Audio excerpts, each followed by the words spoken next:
क्या आपको पता है कि अभी आप कौन से चक्र तक पहुंच चुके हैं और कौन सा चक्र है ऐसा जो कि फुल्ली एक्टिव है? कोई कंफ्यूजन तो नहीं? चलिए, अगर कंफ्यूजन है भी तो आज की वीडियो देखकर आपको पूरा समझ में आ जाएगा कि आप अभी कौन से चक्र तक पहुंच चुके हैं। नमस्कार, शून्य the power of empty mind में आप सबका फिर से स्वागत है। बात करते हैं मूलाधार चक्र की, जिसको हम इंग्लिश में रूट चक्र बोलते हैं, जिसका कलर होता है रेड। जब किसी इंसान का रूट चक्र पूरी तरह से एक्टिव होता है, ये अपने आप को बहुत कॉन्फिडेंट फील करते हैं। ये अपने आप के लिए वो सारी चीज़ें लाना या फिर पाना पसंद करते हैं जिनको वो छू कर महसूस कर सकते हैं। ऐसे लोगों को किसी के दायरे में काम करने में कोई दिक्कत नहीं होती जब तक उनको ये चीज़ लगती है कि इस दायरे से उसको वो सब कुछ मिल रहा है जो कि वो अपनी ज़िंदगी में पाना या लेना चाहता है। ठीक है, अब बात करते हैं सेक्रल चक्र, जिसको हम हिंदी में स्वादिष्ठान चक्र बोलते हैं, जिसका कलर होता है ऑरेंज। ऐसा इंसान जब सेक्रल चक्र तक पहुंच जाता है तो ये क्रिएटिविटी की तरफ खिंचाव इसका बढ़ जाता है। वो क्रिएटिविटी को अपना एक बहुत बड़ा हथियार मानकर इस दुनिया के सामने लेकर आना चाहता है। अब ऐसे इंसान के साथ कॉन्फिडेंस और क्रिएटिविटी दोनों का जोड़ होता है। अब वो अपनी क्रिएटिविटी को दुनिया के सामने लेकर आना और एक तरह से उसको उभारना पसंद करता है। अब बात करते हैं तीसरे चक्र की, मणिपुर चक्र, जिसको हम इंग्लिश में सोलर प्लेक्सस कहते हैं, जिसका कलर होता है येलो। जो इंसान मणिपुर चक्र तक पहुंच जाता है उसके पास अब क्रिएटिविटी, कॉन्फिडेंस और सेल्फ मोटिवेशन का पूरा पैकेज होता है। अब इसको मोटिवेशन पाने के लिए या मोटिवेट रहने के लिए किसी बाहरी चीज़ की ज़रूरत नहीं पड़ती। वो अपने आप को खुद ही मोटिवेट करने के लिए सक्षम होता है। ऐसा इंसान कई बार बहुत बड़े डिसीजंस बहुत पल में ले लेता है और नुकसान भी उठाना पड़ सकता है, क्योंकि वो अपने इस ज़ील को एक बॉक्स में कैद करके नहीं रख पाता। उसको दुनिया में हर चीज़ छोटी लगती है जो वो पाना चाहता है। अब बात करते हैं अनाहत चक्र, जो कि हार्ट चक्र कहलाता है इंग्लिश में, जिसका कलर होता है ग्रीन। ऐसा इंसान पूरी तरह से रेडी हो जाता है अब एक एंटरप्रेन्योर या बिजनेस पर्सन बनने के लिए, क्योंकि अब ये दूसरों को कहीं ना कहीं कुछ ना कुछ देने की कोशिश करता है।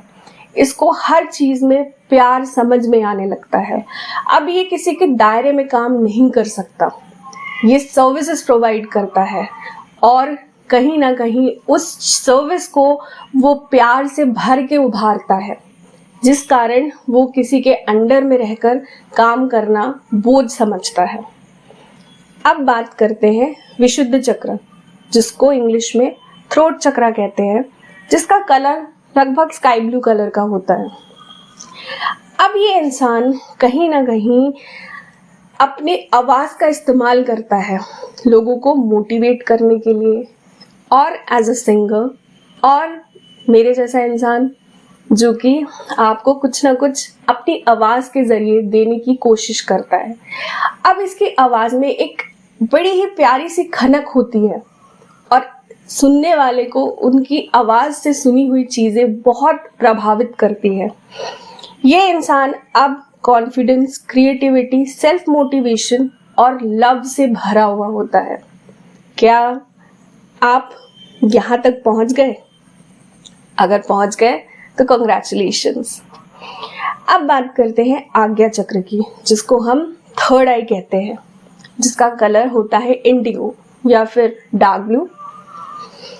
अब ये इंसान धोखा खाने के लिए बिल्कुल भी तैयार नहीं होता, या फिर यूँ कह सकते हैं कि अब इसकी नज़रों से कुछ भी बचना बहुत मुश्किल होता है। यहाँ तक पहुँचते पहुँचते इंसान इतना कुछ देख चुका होता है या इतना कुछ झेल चुका होता है कि वो अपने आप में ही इतना सक्षम हो जाता है कि वो दूसरों को देखकर इस चीज़ को परख सकता है कि वो क्या सोच रहा है इसके बारे में। यहाँ आने के बाद वो काम करता है पर वो दूसरों के लिए ज़्यादा सोचता है। यहाँ तक पहुँचने के बाद किसी भी इंसान की खुद की ज़िंदगी दूसरों के लिए बन जाती है ताकि दूसरों को वो खुशी दे सके, दूसरों को वो संतुष्टि दे सके। इसके बाद करते हैं सहस्त्रार चक्र की बात, जिसको हम इंग्लिश में क्राउन चक्र बोलते हैं। वैसे तो सहस्त्रार चक्र का कोई कलर नहीं होता, पर स्टिल बहुत सारे लोग इसको पिंक कलर से ही टटोलते हैं, जैसे एक लोटस पेटल होता है उस तरह से। यहाँ तक पहुँचने के बाद एक इंसान पूरी तरह से प्रकृति से जुड़ जाता है। उसको अब मनुष्य, जानवर, पेड़ पौधे या किसी भी चीज़ में खुद से अलग करके वो नहीं सोच पाता। उसको ये समझ में आता है कि वो किस तरीके से दूसरी सोल को भी उतना ही एनलाइटन करे जितना कि वो खुद है। वो सर्विसेज देता है, किस तरह की सर्विस, जो कि दूसरों का भला हो सके। आशा करती हूँ इस वीडियो से आपको आज ये बात बहुत अच्छे से समझ में आई होगी कि आप अभी किस चक्र तक पहुँच चुके हैं। मेडिटेशन करते रहिए, खुश रहिए और चैनल को लाइक और सब्सक्राइब करना ना भूलें। आज के लिए इतना ही। Thank you so very much.